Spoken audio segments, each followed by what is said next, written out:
Okey, kita masuk kepada haba penyesaran.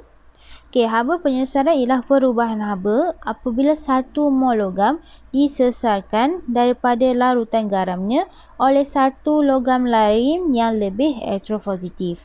Okey, contoh tindak balas penyesaran kuprum oleh zinc. Mestilah zinc dengan larutan garam, ingat ya. Kalau haba penyesaran, mestilah awak kena ingat logam dengan larutan garam. Tindak balas logam dengan larutan garam lah.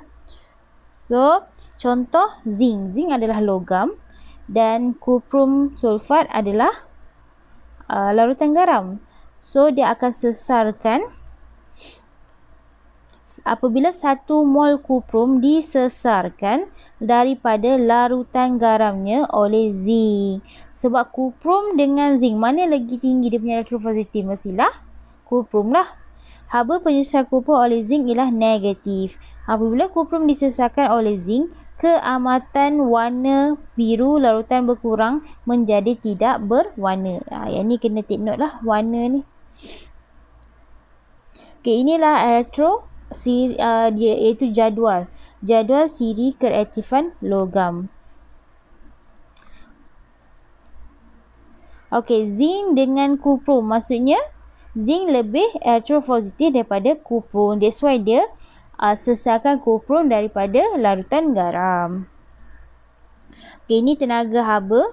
Ini awak boleh ingat untuk tenaga penyesaran. Ini adalah gambar rajah aras tenaga. Okey, haba penyesaran suatu logam boleh ditentukan dengan mengukur perubahan suhu yang berlaku apabila suatu logam yang lebih elektropositif dicampurkan kepada suatu kuantiti lautan garam. Haba penyesaran suatu logam adalah berlainan apabila disesarkan oleh logam yang berlainan dalam siri elektrokimia. Contohnya, haba penyesaran argentum oleh magnesium adalah lebih tinggi daripada haba penyesaran argentum oleh zinc. Hal ini adalah kerana magnesium lebih elektropositif daripada zinc. Tengok ya. Okey, magnesium lebih elektropositif daripada zinc. Zinc berada di bawah magnesium lah. Okey, latihan. Okey, di bawah ni menunjukkan satu eksperimen 100 cm larutan ferrum sulfat 1.0 mol dimasukkan ke dalam satu cawan polistiren. Suhu awal larutan ferrum sulfat ialah 28 darjah Celsius. Kemudian serbuk zinc dimasukkan secara berlebihan ke dalam larutan ferrum tadilah. Suhu tertinggi bagi campuran itu adalah 44. Meningkat dari 28 ke 44. So meningkat. Rajah menunjukkan susunan radas. Okey. Nyatakan perubahan warna bagi larutan eksperimen ini. Okey, awak kena ingat kalau ferrum mesti dia jadi larutan hijau bertukar menjadi tidak berwarna. Okey, ingat kalau penyesaran dia punya perubahan warna awak kena ingat. Soalnya kalau ferrum dia warna hijau lah. So dia akan menghasilkan tiada color. Okey, boleh. Okey, tuliskan persamaan seimbang bagi tindak balas ini. Okey, so boleh guna. So, soalan yang tadi tu, tuliskan persamaan seimbang sebab dicampurkan zinc akan tambah dengan larutan ferrum sulfat lah kan. So, FeSO4 akan menghasilkan, dia akan sesarkan ferrum ni sebab zinc sulfat tambah dengan ferrum. Sebab ferrum kurang elektropositif daripada zinc. Okey, untuk soalan tengok ya. Ferrum berada di bawah zinc. Dia boleh sesarkan ferrum lah. Okey. Tuliskan persamaan ion. Okey, persamaan ion.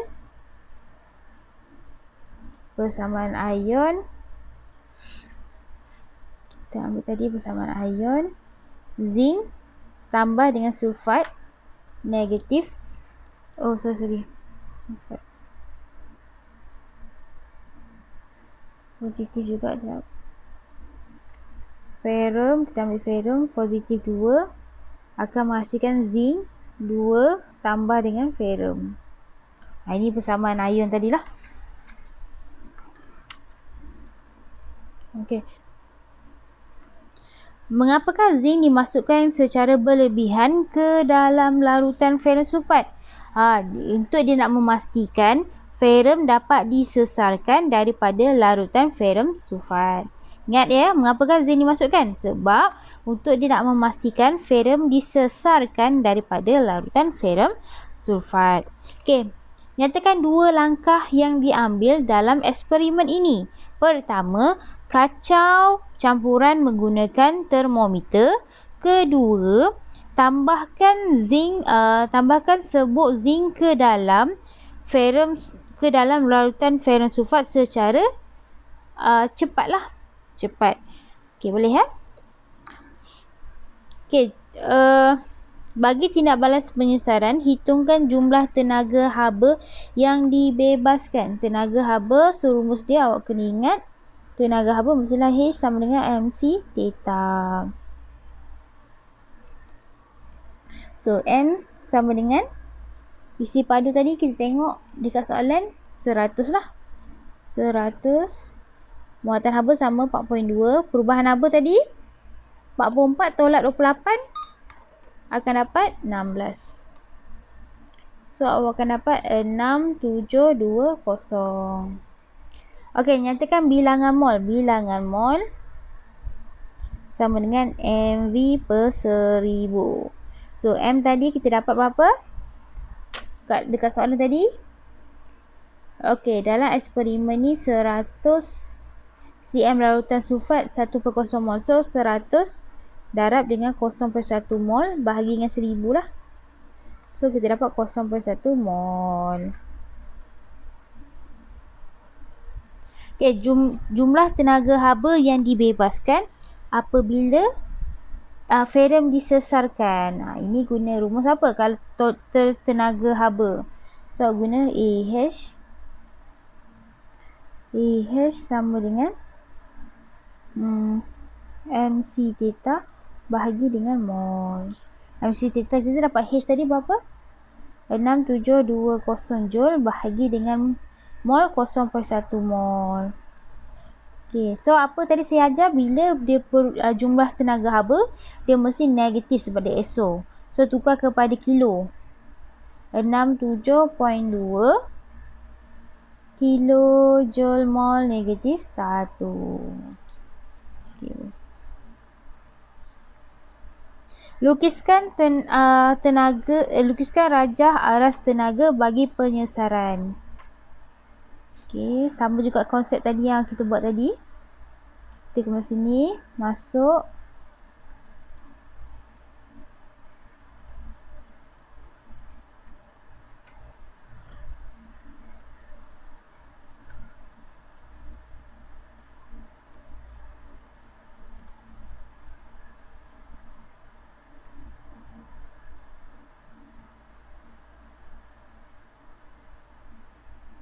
Okey, ini tenaga.